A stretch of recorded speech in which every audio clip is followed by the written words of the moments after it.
This is where they found gold at one point on this very beach. I hope he found a lot of gold and he became a millionaire, because this is a lot of work, huh?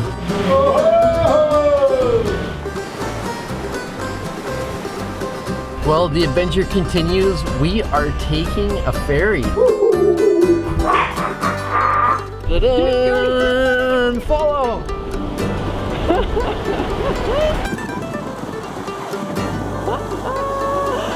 To have seen the Bluenose on a dime for all these years, and then to finally see it in person, it's just spectacular. Is that our next trip, next summer? Yeah, that's right. Portaging in Nova Scotia. And you guys need to cycle the Rum Runners We'll do the Trail. Rum Runners Trail. I got my working tools. Tonight is hamburgers, chorizo, sandwich, choripan. Well, good morning, you two. Good morning, good morning. What a difference Hello. a day makes, huh? Yeah, good morning, followers of YouTube. Yeah, different day, huh? Oh man, yesterday was so gloomy. We came to Mahone Bay, and I mean, it just kind of looked a little depressed, you know? It was not the best of days. Yeah. And today we're going to a new destination, and we had the opportunity to go through Mahone Bay again, so we decided to stop.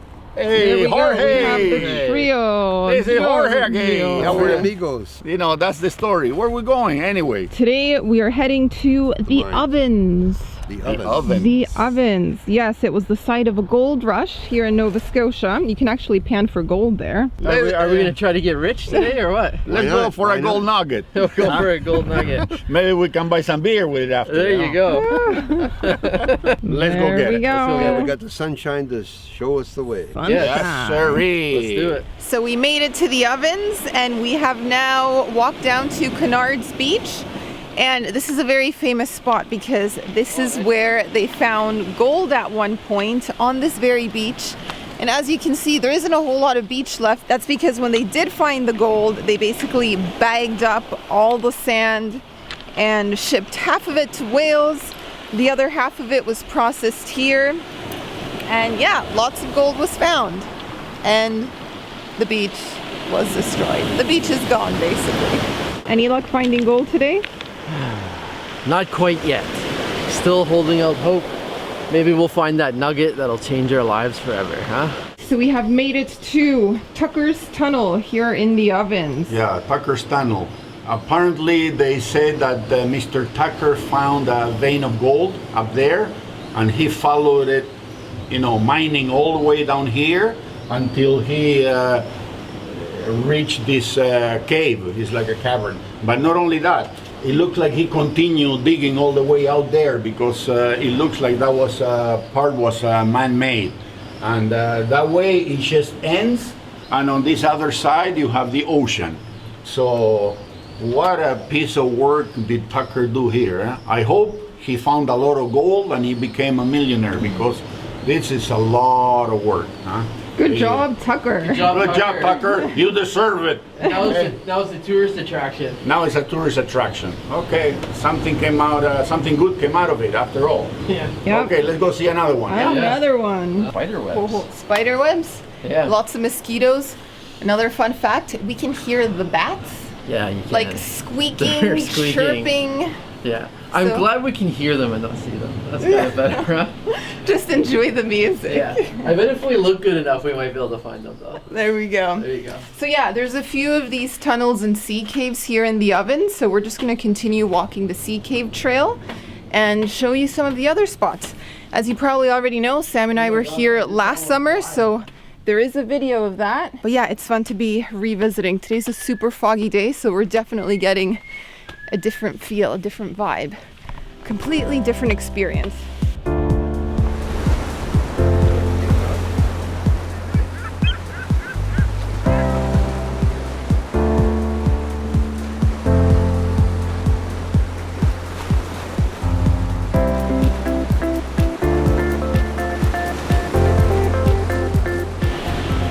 Wet, very wet, guys. Very, very wet. Watch your step, okay? Oh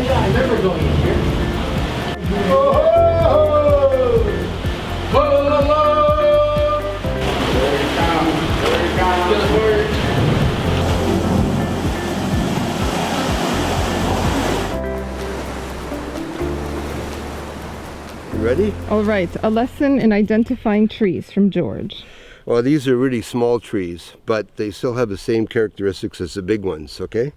And if you just look down here, we have a spruce and a balsam fir, okay? The spruce is prickly, and you know, they have some white in the leaves. They're green on top.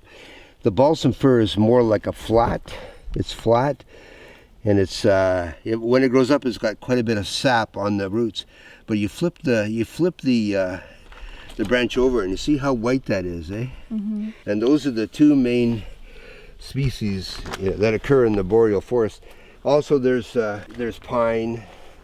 There's black spruce. Black spruce is almost the same as white spruce, but it's more like a northern, more northern climb in the boreal forest. You get those in the boreal forest. Cool. Thank you for that lesson. Okay. How's today's lunch, Sam? It's great. Same as yesterday. Same as yesterday. Apples, baguette sandwich with salami and Very cheese, cookies. Hey, it works. Then we like it.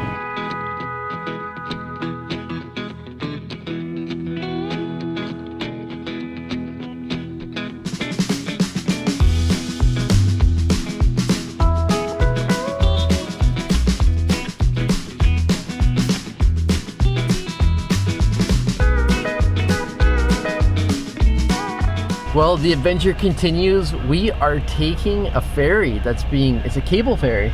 Yeah. It's a small one, but quick. Yeah, don't blink or you may not see much on the way over. We're crossing like a sort of like a strait. Yeah. You know, so instead of going around and around, we're gonna go across by this ferry yeah, exactly. system. Prevents you from doing the horseshoe. And from there, we're gonna hit up a beach on the way to LaHave.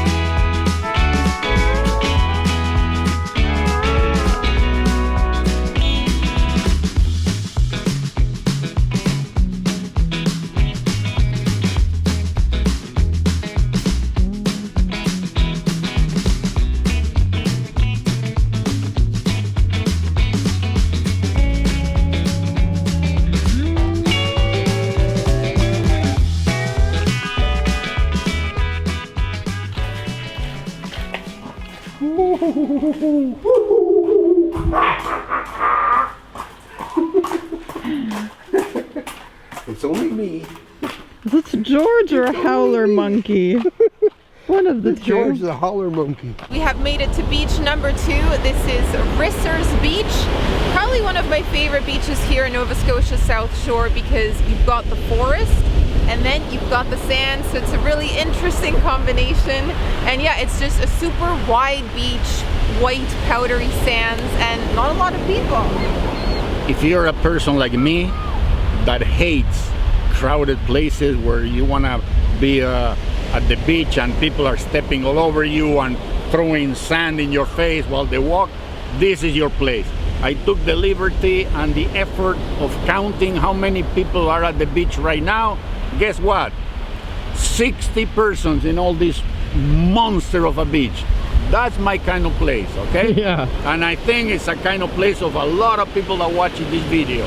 So if you like this type of thing, come down to Nova Scotia and you'll enjoy it, okay? And the thing is that the water is nice and warm, but we did not bring our bathing suits because it was kind of rainy this morning, overcast, and big mistake. We should have those in the trunk of the car all the time, no? Yeah, probably I'm going to strip down and go in. Going in his underwear. You can watch it if you want. What's coming up next? He's gonna go nature. Yeah, I'm going nature boy. Okay. No, I'll keep my undies on. Okay, we made a big mistake, but okay. Let's go keep on walking.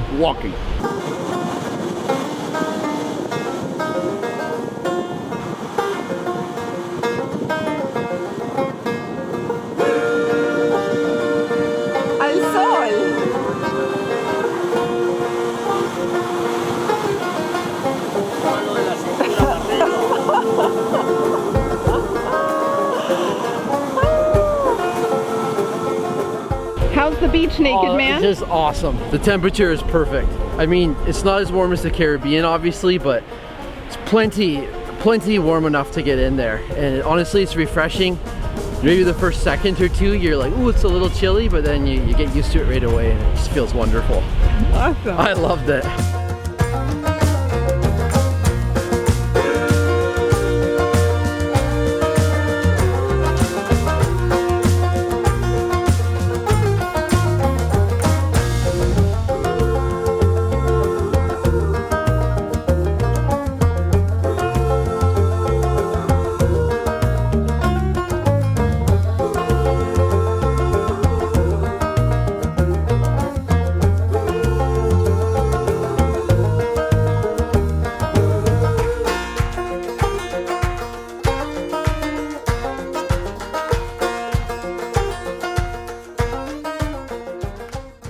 I think you passed the blue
All right. Good morning, everyone. Good morning. Greetings from Lunenburg once more. We're back in Lunenburg, maybe the most picturesque town in all of Nova Scotia. Yes, and today we are back for a very special occasion. It is to see the Bluenose.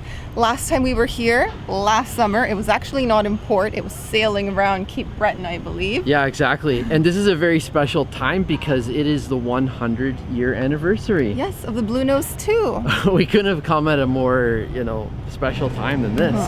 And there's a lot of special festivities. There's even supposed to be an air show today. A lot of things planned for the 100th year. And it's just fantastic to be back in Lunenburg. Like, the colors of this town just pop in the sunshine. And we've seemed to have brought good weather today. Yeah, so we got here really early this morning, so we actually got to watch the Bluenose II pull into port. Yes. Then we went to the Fisheries Museum of the Atlantic, had a really nice visit there. And now we are aboard the Teresa E. Connor, which was a fishing vessel. It used to fish mainly cod using dories. Yeah. So yeah, we're aboard here and it's been a good day. In terms of the Bluenose, one of the coolest things was just seeing them take down the sails. Oh yeah. There were I think almost 15 people working on it. There were people way at the top. There were others on the ground that were, rolling it in. It was just so impressive to have seen the Bluenose on a dime for all these years and then to finally see it in person. It's just spectacular. And the light was hitting it in just the most optimal way. It was just so impressive. Yeah, so it's a really good start of the day. It's super hot. Oh my gosh, it's Southeast Asia weather. Really. But tropical. We're gonna make the most of it and just take you around town and show you some of the attractions. So see you in a bit. See ya. Oh, air. Hot day. Oh, Nova Scotia is on fire today. It must be close to 40 here. And today we are in Lunenburg. And this town is started as a fishing town, And right now we are on board of a schooner, a fishing schooner. This was the last schooner that did the fishing of cod. We're taking a little tour. We just took a tour of the Maritime Museum. Yeah. There is so much information and artifacts in there that it'll be impossible to film everything. If you went slowly in there, you could spend the whole day. Yeah. There's that much to see. And the thing is that these fishing schooners, they did not fish with a net. These schooners, they fish the cod with the line, okay? The sailors had to get up at 4 o'clock in the morning, and before they sailed to the fishing areas, each sailor had to bait 20 lines of 100 meters, which that will be 2 kilometers of line with hooks. Wow. They will have to be baited by every sailor before they pulled out of port.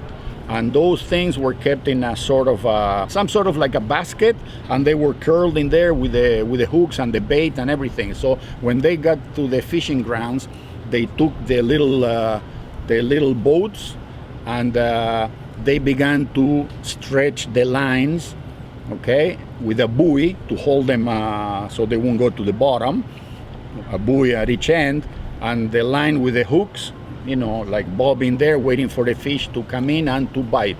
Once they had most of the day gone, they would pick up the lines, pick up the fish that they were hooked, bring them to the boat, clean them up, heads and guts out, and flat, they would put fish, salt, like on layers. And when they got too short, they would put them into this wooden frames kind of things where they would be dried under the sun. They had to be, you know, like switched on a daily basis, rotated and stuff like that. When everything was finished, the process, box them up in wooden crates and ship them all over the world as dry cod, you know. That was how things worked back in the days. And when I was a small guy back in Argentina, I remember going to the stores, to the grocery stores, and you had the crates of cod piled up. One of them was open, and the cod was there. You know, people would just grab them, weigh them, and take them home and rehydrate them to cook.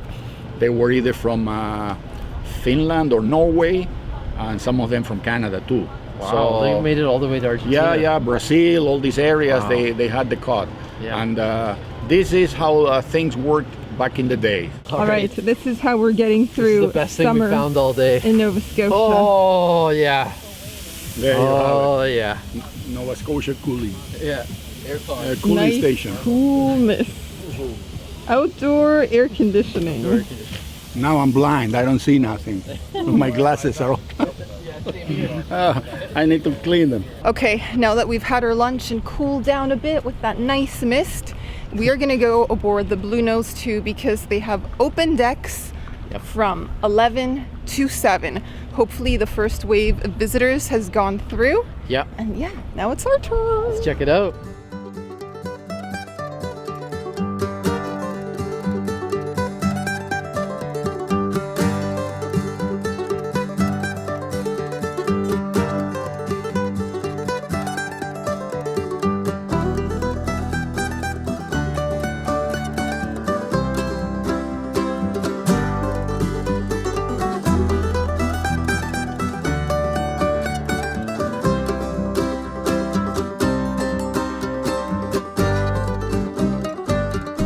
All right, making a little road stop. Yeah, so we've been driving now, what, just under an hour, I think. Super rural. As soon as we left Lunenburg, it was pure countryside. It's been a wonderful drive. Quite a bit of serpentine roads. Where are we going? We haven't told people. Oh yeah, we haven't even told people where we're going. We're going to the Annapolis Valley region. And the journey so far has been really nice and scenic. We've passed through lots of farmland. We've seen lots of quaint little towns, little houses. Also, we've seen quite a few cows too. I've been filming the cows along the way. Farmland, yeah. Lots of farmland. And yeah, the journey's just been really nice and comfortable. And for me, this is what Nova Scotia is all about, kind of getting out into the countryside and just going through random roads and towns you've never heard of. Trip idea over here. Oh, so we didn't realize just the network of lakes you have in this region. We're right in this area at the moment, and it's just lake everywhere. You could go canoe hopping and portaging. You could build an entire trip around Nova Scotia just pond hopping around lakes. Is that our next trip next summer? Yeah, that's right. Portaging in Nova Scotia. And you guys need to cycle the Rum And Runners we'll do the Trail. Rum Runners Trail A as long well. time ago, So- I had a summer job in northern Ontario somewhere. Anyways, it was widening portage trails in between this network of lakes. So in around Chapleau. You could relive the experience. And how many years later? I got bit quite a few times during that. So that's where you got your summer job, too. education on all of the flies of Canada. Yeah. Tell Well, us about those. the flies in northern Ontario. What do we got? You wake up to sandflies and mosquitoes, Yeah. and by 10 o'clock or 9 o'clock in the morning, black flies covered. You're covered in black flies, believe it or not. And then the deer and the horse flies come out in the afternoon, like in the heat of the day. Back to the black flies around 4 or 5 in the afternoon. Back to the no-see-ums and mosquitoes. Wow, you guys are really selling this trip here. And no, but when you're on the lakes, there's less flies. Okay. They When don't you're like the walking through water. the woods, yes. Yeah. And you plan it for late August, like this time of year. And that's in northern Ontario. That's not here in Nova Scotia. Yeah, well, so. that's anywhere in Canada. If you plan it for late August, you're going to get fewer flies for sure. There you go. There you go. Do All that portaging trip later in the summer. Well, good afternoon. Greetings from Annapolis Royal. We've arrived after a nice little drive through farmland and charming towns. I got my working tools. Wait, My dad's at it. there's one working tool missing here. Now we're complete. Okay, Of course. of course. With my glass. I haven't even gotten one yet. There's one inside. Oh. poor thing. Aw. Poor thing. Okay, yeah. We just made it to the Annapolis Valley. We're very close to Annapolis Royal, is the town. Yeah. And because it was kind of getting late, we just went to the supermarket.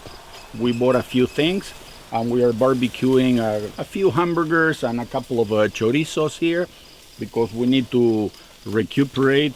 We are hungry, and we don't want to mess with a lot of meal preparation and stuff like that. Tonight is going to be quick, simple, and to the point. And of course, first thing first, we had to stop at the Liquor Commission of Nova Scotia, and we bought what did we buy? Three, This four was bottles? Italian wine. Yeah, This we got is an Italian wine. Yeah. Okay, A cheapo. and then yeah, we have some buns with butter. They're gonna go on the grill. A little bit of cheese. Tonight is hamburgers, chorizo sandwich, choripan. George is having a beer there. Georgie, come. Yep. How's it going? The driver. I just had driver. a propeller there. I got the engine going. You got it so- going. But you got dry now, you know. Yeah, Recharge. I drove all the way, so that's why I have a little siesta, which is part of my routine. Yeah. I drive and then have a little siesta, and then charges me up for the rest of the day. I think you've since we did our South American trip, you've become the siesta king. Yeah, I've incorporated it into my your day. life. A new tradition. Even if I don't drive, if I ride my bike. A normal day. You got addicted. Oh my got God, addicted we to created a monster in Latin We America. have. We did. After coming back from South America, I just stitched it into my life every Yeah, day. there you go.